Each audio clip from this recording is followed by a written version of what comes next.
জাল দিয়ে পুকুর থেকে তাজা মাছ ধরে সেটা রান্না করে খাওয়ার মজাটা কেমন একবার ভাবুন তো। হ্যালো এভরিওয়ান, আসসালামু আলাইকুম। কেমন আছেন সবাই? আশা করি সবাই খুব ভালো আছেন। আজকে আমরা জাল রেডি করব মাছ ধরার, আর সেই ভিডিওটাই পুরো শেয়ার করব আপনাদের সাথে শুরু থেকে শেষ পর্যন্ত। তো এখানে জালের একটা গোছা নিয়ে নিলাম, এই যে জালের গোছাটা, এই যে দেখেন কত সুন্দর লাগতেছে, অনেক সিল্কি ছিল জালটা। তো এখন এটাকে খুব সাবধানে ফিটিং করতে হবে সুতার সাথে। তো প্রথমে একটা সুতা লাগিয়ে নিচ্ছি উঠানে বড় গাছের সাথে, দুই পাশে দুইটা। দেন সবগুলো জাল সুতার মধ্যে দিয়ে আবার সুতাগুলোকে লাগানো। এটা আসলে আমি দেখছি ফার্স্ট টাইম, আগে আমি কখনো এটা এত মনোযোগ দিয়ে দেখিনি।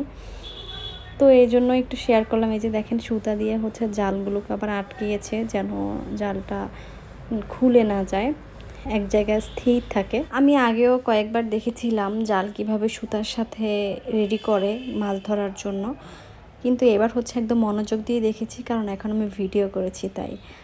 তো এখন যেহেতু ভিডিও করতে হয়েছে, যার কারণে আমি মনোযোগ দিয়ে এটা বুঝে নিয়েছি যে কিভাবে কি করেছে। তো এই যে সুতাটা ছিল আলাদা আর জালটা ছিল কিন্তু আলাদা। এবার সুতার মধ্যে জাল পুরোটা দিয়ে একটু একটু করে সুতাগুলোকে আবার আলাদা সুতা দিয়ে আটকানো হয়েছে জালগুলোকে। এই পুরো কাজটা অনেক সাবধানতার সহিত করতে হবে আর খুবই ঠান্ডা মাথায় করতে হবে। যদি একটু এদিক সেদিক হয় পুরো জাল এলোমেলো হয়ে যাবে। তো এই যে ফাইনালি দুই পাশে দুইটা লাঠি দিয়ে লাঠির মধ্যে সুতাগুলোকে লাগিয়ে এখন রেডি হয়ে গেছে জালটা, একদম ফাইনালি রেডি। এখন জাস্ট দুই পাশে দুইটা লাঠি দিয়ে জালটা মাঝখানে থাকবে, ওখানেই মাছ শিকার হবে। তো এরপর আমরা পুকুরে চলে এসেছি, এসে এখন জালটা পুকুরের মধ্যেই দেখি সেট করে নিচ্ছি।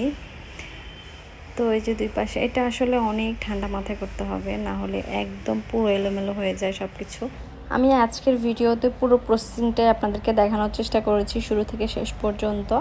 তো পানিতে জালটা বসানো, ইভেন জালটা রেডি করা অনেক কষ্টের ব্যাপার, কিন্তু অনেক ধৈর্য কষ্ট। আর আমার কাছে খুব ভালো লাগতেছে যে না, এখন মাছ উঠবে আর ওই মাছগুলো আমরা দেখবো। আসলে মাছ শিকার করতে বা মাছ ধরতে যে পরিমাণ আনন্দ লাগে, ইভেন আমি যখন একটা মাছ ধরবো বড়শি দিয়ে বা যে কোনোভাবেই, আমার কাছে কী পরিমাণ আনন্দ লাগে যেটা আমি ধরেছি। বাড়িতে আসলে সবগুলো ছোট ছোট জিনিস অনেক বেশি সুন্দর লাগে আর সব কিছু এনজয় করি আমরা সব সময়।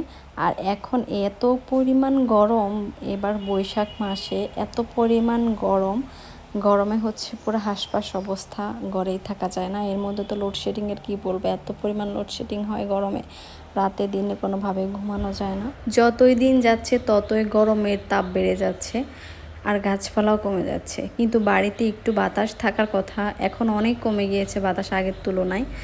তো এরপরে এই যে রাত্রেবেলা চলে এসেছি জালটা চেক করার জন্য, দেখি কতগুলো মাছ উঠেছে। তো এত পরিমাণ অন্ধকার ছিল রাতে, দেখেন আমার তো রাতের এই দৃশ্যগুলো দেখলে অনেক ভয় লাগে। জালের মধ্যে কিন্তু মাছ ছাড়া আরও অনেক কিছু আটকায়, যেমন কাঁকড়া, শামুক, তারপরে মাঝে মাঝে সাপও আটকায়। তো এগুলো সব পরিষ্কার করে মাছগুলো নিতে হয়। এই ফাইনালি মাছগুলো উঠেছে, এত ভালো লাগতেছে, মাশাল্লাহ মাশাল্লাহ মাশাল্লাহ। এখানে যদি একটা পুঁটি মাছও উঠতো তারপরেও আমি অনেক খুশি হতাম, কারণ এই পুঁটি মাছটাও অনেক আনন্দের। তো এখানে এই যে ভেদা মাছ উঠেছে, এটা ভেদা মাছ ছিল, কই মাছ ছিল, ট্যাংরা মাছ ছিল, বাটনা মাছ ছিল, তারপর আরও একটা মাছ ছিল, নাম জানি না আমি। এই মাছগুলো খেতে যে কী পরিমাণ টেস্টি হয়। পুকুরের তাজা মাছটা গ্রামে আসা ছাড়া কখনোই খাওয়া হয় না, আর এত মজার থাকে মাছগুলো, তরকারির স্বাদ কয়েকশো গুণ বাড়িয়ে তোলে। তো এই মাছগুলো এখন কেটে দেন রান্না করা হবে, তারপর আমরা সবাই মিলে একসাথে খাবো। আর আজকের ভিডিওটা এখানে শেষ করে দিচ্ছি। সবাই ভালো থাকবেন, নেক্সট ব্লগে দেখা হচ্ছে। কেমন লেগেছে আজকের ব্লগটি কমেন্ট করে জানাবেন। ভালো থাকবেন, আল্লাহ হাফেজ, আসসালামু আলাইকুম।